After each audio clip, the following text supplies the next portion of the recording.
जय हिंद साथियों, आप सभी का स्वागत है एक नए वीडियो में। ऊपर के वीडियो में हमने हमने सेंटेंस के कुछ ऑब्जेक्ट हमने किए थे, जिनमें से हमने रिफ्लेक्सिव ऑब्जेक्ट भी कर लिए थे और डायरेक्ट और इनडायरेक्ट प्रीपोजिशनल ऑब्जेक्ट भी कर लिए थे। अब हमारा सेंटेंस का जो बचा हुआ है वो कॉग्नेट और रिटेन बचा हुआ है ऑब्जेक्ट। अब इस तरह हम लोग डिस्कस करते हैं कि कॉग्नेट ऑब्जेक्ट क्या होते हैं और किस प्रकार इनको डेफिनेशन के थ्रू डिफाइन किया जाता है। तो हम लोग देखते हैं कॉग्नेट ऑब्जेक्ट यानी word derive from the verb, the word which is derived from the verb in the form of a noun and used as object is called a cognate object। यानी शब्द जो वर्ब से derive किया जाता है, ऐसे शब्द जो वर्ब से डिराइव किया जाता है या फिर निकाला जाता है, या वह शब्द नाउन के रूप में निकालता है। जो भी शब्द हम लोग ड्राइव किए हैं या निकाले हैं, वो जो शब्द है वो नाउन के रूप में निकलता है और उसी शब्द को कॉग्नेट ऑब्जेक्ट कहा जाता है। अब हम लोग देखेंगे आगे चल के कि किस प्रकार से इनका जो कॉग्नेट ऑब्जेक्ट बनता है वर्ब से निकालकर नाउन के रूप में डिराइव किया जाता है। तो शब्द जो वर्ब से नाउन के रूप में डिराइव किया जाता है, उनके तीन नियम हैं। उनके तीन नियम हैं। वो नियम किस किस प्रकार से हैं वो हम लोग देखेंगे। तो पहला नियम हमारा क्या कहता है? तो पहला नियम कहता है हमारा, शब्द जो वर्ब से नाउन के रूप में डिराइव किए जाते हैं वह परिवर्तित शब्द होते हैं। यानी जो वर्ब से नाउन में लाया जाता है वो परिवर्तित यानी चेंजेज शब्द होते हैं, यानी चेंज करके हम लोग नाउन में ले आते हैं। जैसे वर्ब, दौड़ना हमारा क्या हो गया? रन। वो हमारा वर्ब हो गया, ये हमारा हो गया जो वर्ब हो गया। लेकिन इसको हम लोग चेंज करके नाउन में लाना है, तो नाउन में कैसे लाएंगे? रेस। रेस यानी क्या होगा? दौड़। अब आप लोग कमेंट कीजिएगा कि ये जो रेस है वो किस प्रकार के नाउन है। उसी तरह डाई, डाई डाई हो गया हमारा। डाई को हम लोग चेंज करेंगे डेथ में। डाई मीन्स मरना, डाई मीन्स मरना, डेथ मीन्स मृत्यु।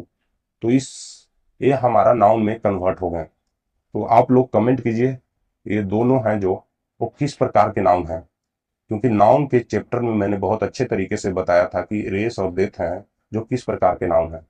अब हम लोग देखते हैं, पहला नियम तो हम लोग देख लिए। अब हम लोग दूसरा नियम देखते हैं। शब्द जो वर्ब से नाउन के रूप में डिराइव किए जाते हैं उनमें कुछ अक्षर जोड़ दिए जाते हैं।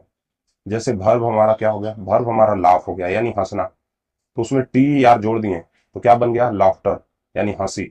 यानी इनमें कुछ हम लोग वर्ड जोड़ देते हैं, कुछ अक्षर जोड़ देते हैं, तो वो लाफ्टर बन गया यानी हंसी। हंसी हमारा जो है वो नाउन बन गया। अब आप लोग कमेंट कीजिए कि कौन से नाउन है। वैसे हम बता भी देते हैं कि ये कौन से नाउन है। तो हंसी हमारा जो है वो हमारा है जो वो अब्स्ट्रैक्ट नाउन में आ जाते हैं, अब्स्ट्रैक्ट नाउन में आ जाते हैं। अब हम लोग तीसरा नियम की ओर बढ़ते हैं। शब्द जो वर्ब से नाउन के रूप में डिराइव किए जाते हैं वो बिना किसी परिवर्तन के सामान्य शब्द होते हैं। यानी इनमें कोई चेंजेज नहीं होता है, यानी नो चेंज होते हैं, नो चेंज। इसमें कुछ भी चेंज नहीं होता है, इसमें कुछ भी चेंज नहीं होता है। तो ये वर्ड है जो इस समान आ जाते हैं। जैसे स्लीप, स्लीप का इसमें कोई चेंज नहीं हुआ, स्लीप का स्लीपिंग हो जाएगा यानी नींद। फाइट का फाइटिंग हो जाएगा यानी नींद। अब हम लोग आगे देखते हैं कि शब्द जो वर्ब से नाउन के रूप में डिराइव किए गए हैं वह शब्द race, death, laughter, sleep, fight, इन शब्दों को वाक्य में यदि वर्ब के बाद प्रयोग किया जाता है तो इन्हें कोग्नेट ऑब्जेक्ट कहा जाता है। यानी वर्ब के बाद, वर्ब के बाद ये जो शब्द हैं नाउन वाले शब्द, इनको प्रयोग किया जाता है तब एक कोग्नेट ऑब्जेक्ट बन जाते हैं, तब एक कोग्नेट ऑब्जेक्ट बन जाते हैं, ऑब्जेक्ट बन जाते हैं। अब देखते हैं कुछ शब्द हम लोग कोग्नेट ऑब्जेक्ट किस प्रकार है। जैसे Ram run a race, Ram die a gallant death, Ram laugh a loud laughter, Ram sleeps a sound sleep, Ram fights a good fight. इस साइड वाले हमारे हैं जो सारे हैं जो हमारे कोग्नेट ऑब्जेक्ट हैं। अब वर्ब के बाद, वर्ब हमारा क्या है? तो वर्ब हमारा, तो वर्ब हमारा क्या है? फाइट हमारा है जो वर्ब है। वर्ब के बाद ये सारे आए हैं, ये सारे जो हैं वर्ब के बाद आए हैं, इसीलिए ये कोग्नेट ऑब्जेक्ट है। अब लोग हिंदी यहाँ पढ़ लीजिएगा कि किस शब्द का, किस सेंटेंस का, किस प्रकार का हिंदी है। अब हम लोग रिटेन ऑब्जेक्ट की तरफ बढ़ते हैं कि रिटेन ऑब्जेक्ट हम लोग किसको कहते हैं। तो रिटेन ऑब्जेक्ट की चर्चा है वो हम आगे चल के वॉइस में करेंगे, क्योंकि वॉइस से रिलेटेड है रिटेन ऑब्जेक्ट। और रिटेन ऑब्जेक्ट को वॉइस में करेंगे तो बहुत अच्छे तरीके से आपको समझ में आएगा। अभी समझाने का कोई फायदा नहीं है मेरे मित्र, क्योंकि आपको बिल्कुल नहीं समझ में आएगा। वॉइस में हम लोग इस रिटर्न ऑब्जेक्ट को बहुत अच्छे तरीके से डीपली डिस्कस करेंगे। अब हम लोग देखते हैं कॉम्प्लीमेंट। कॉम्प्लीमेंट यानी सेंटेंस स्ट्रक्चर के जो चौथा भाग है वो हमारा कॉम्प्लीमेंट है। तो कॉम्प्लीमेंट किसको हम लोग कहते हैं? In the word which complete and incomplete sentence, यानी जो सेंटेंस इनकम्प्लीट है उनको कंप्लीट करता है complement. And the word which complete and incomplete sentence is called complement, यानी शब्द जो अधूरे अर्थ को पूरा करता है उसे कॉम्प्लीमेंट कहते हैं। अब अधूरे अर्थ को कैसे पूरा करेगा इसका हम लोग आगे चलकर डिस्कस करते हैं।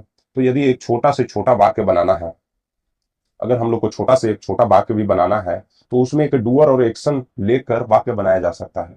एक डूअर ले लिया हमने, एक एक्शन, तो इसमें डूअर कौन है? हमारा राम हो गया। एक एक्शन हमने स्लीप ले लिया, तो राम स्लीप। उसी तरह राम रन्स। एक हमने डूअर लिया और एक हमने एक्शन लिया, एक हमने एक्शन लिया और एक हमने डूअर लिया, तो ये हमारा छोटा से छोटा शब्द बन गया। और ऊपर के वाक्य एक डूअर और एक एक्शन को लेकर बनाए गए हैं और इन वाक्यों का जो अर्थ है वह पूरा निकलता है। इस प्रकार एक डूअर और एक एक्शन को लेकर कुछ और वाक्य बनाए गए, जैसे राम लाइक। राम डूअर हो गया, लाइक हमारा एक्शन हो गया। राम वांट्स, राम हमारा हो गया डूअर, वांट हो गया हमारा एक्शन।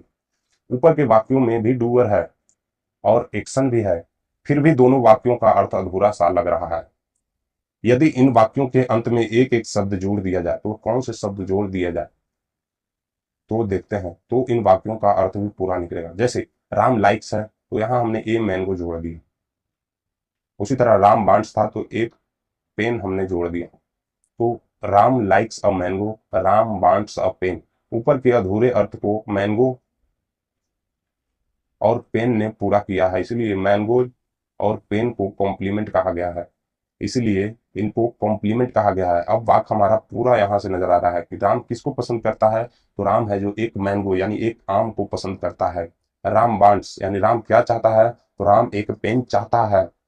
इसी तरह हमारा जो अधूरा वाक्य है, जो अधूरा सेंटेंस है, उसको पूरा किसने किया, तो ए मैंगो ने किया और एक पेन ने किया। और ए जो एक मैंगो है और एक पेन है, जो ये ही दोनों हमारा है जो कॉम्प्लीमेंट हो गया। कॉम्प्लीमेंट का मतलब हमने देखा था कि जो अधूरे अर्थ, अधूरे वाक्य को यानी अधूरे सेंटेंस को पूरा करे, तो ये हमारा अधूरा सेंटेंस था ऊपर और इसको पूरा कर दिया गया है, तो ये हमारा पूरा सेंटेंस हो गया। तो इसीलिए हमारा ए मैंगो और ए पेन है जो कॉम्प्लीमेंट हो जाएगा, हमारा कॉम्प्लीमेंट हो जाएगा। तो इस तरह हमारा ये जो समाप्त होता है। अगर आपको वीडियो से कुछ समझ में आया है तो वीडियो को जरूर लाइक कीजिए, चैनल को सब्सक्राइब कीजिए और अपने दोस्तों में शेयर कीजिए।